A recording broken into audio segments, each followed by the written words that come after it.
There's something a little uncomfortable I want to explore with you here, because it usually doesn't feel like it's addiction you're going through. That word tends to bring up very specific images, things that are chaotic, out of control, or obvious.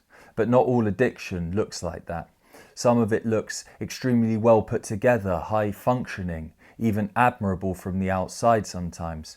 And high performance is one of the easiest places for it to hide, because at first glance it looks like discipline, it looks like ambition, it looks like someone who has standards and is committed to them. And in many ways that is true.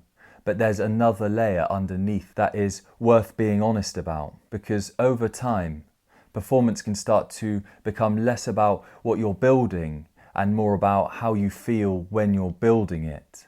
And that distinction is where things can shift slightly. Let me slow this down for you a moment. When you achieve something, there's a certain internal response that comes with it. A sense of clarity, momentum, focus, even maybe relief. And your system learns that. It starts to associate progress with particular internal states. And that state can become familiar and reliable, even regulating in its own way sometimes, so you go back to it. Not consciously at first, just naturally, because it feels better than the alternative. Now, there's nothing wrong with that in itself.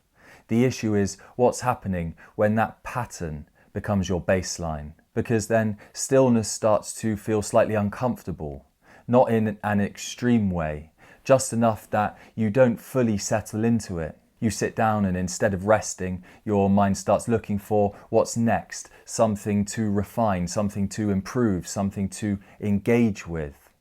And again, it doesn't feel dramatic, it feels normal.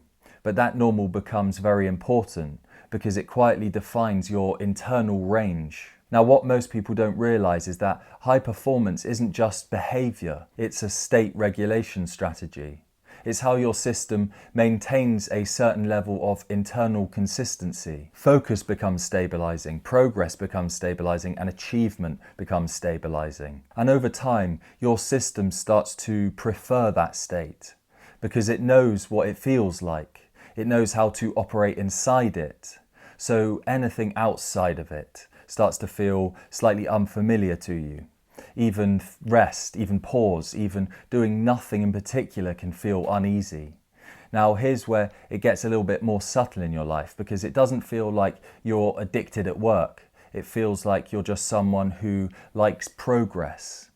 But the nervous system doesn't really distinguish between identity and regulation in the same way that we do intellectually. It simply learns this state feels stable, so I'll return to it. And you do. Again and again. And this is where ambition and regulation start to blur, because what looks like drive can also be the system trying to maintain familiarity internally. Now, I want to be careful here. This isn't about pathologizing ambition. It's not about saying high performance is a problem, not at all. In many cases, it's exactly what allows people to build extraordinary things. But the question is, what's driving it underneath? That's where we need to look. Because there's a difference between I'm working towards something I want to create, and I feel more regulated when I'm in motion than when I'm not. And that second one is the one most people don't notice until much later. Now, if we go a layer deeper, this starts to connect with something quite important in neuroscience. Your brain is fundamentally a prediction system. It's constantly trying to reduce uncertainty. And one of the fastest ways to reduce uncertainty internally is action. It's momentum, engagement, progress. Because when you're actually doing something, the system has less ambiguity to hold, so it feels safe. Even if that doing comes at the cost of rest, even if it reduces long-term memory, even if it means you never fully switch off. Because in the short term, it feels more organized, what you're used to.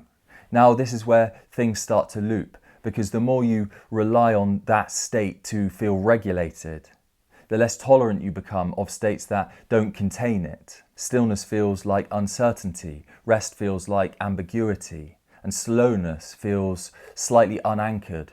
So you move, you think, you engage, and you stay within a range that feels familiar to you. Now, over time, this creates something quite interesting. Not burnout in the traditional sense that we think about, but in a narrowing of internal experiences, because your system becomes very good at one mode of operating, but less familiar with others.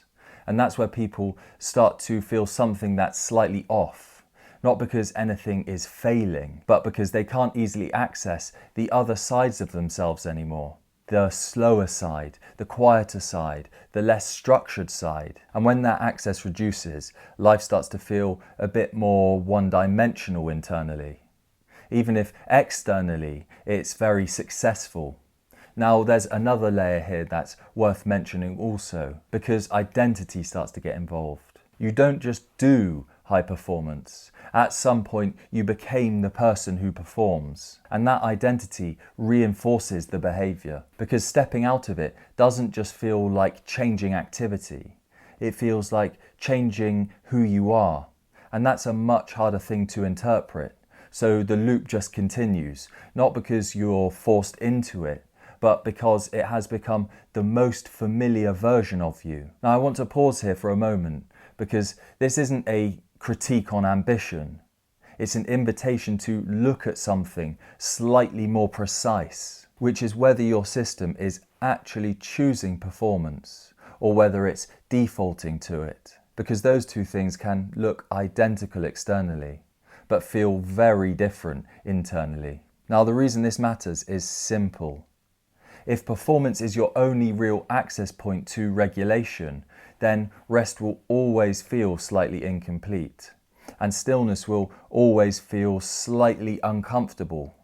Not because you don't know how to rest, but because your system hasn't learned how to regulate without movement.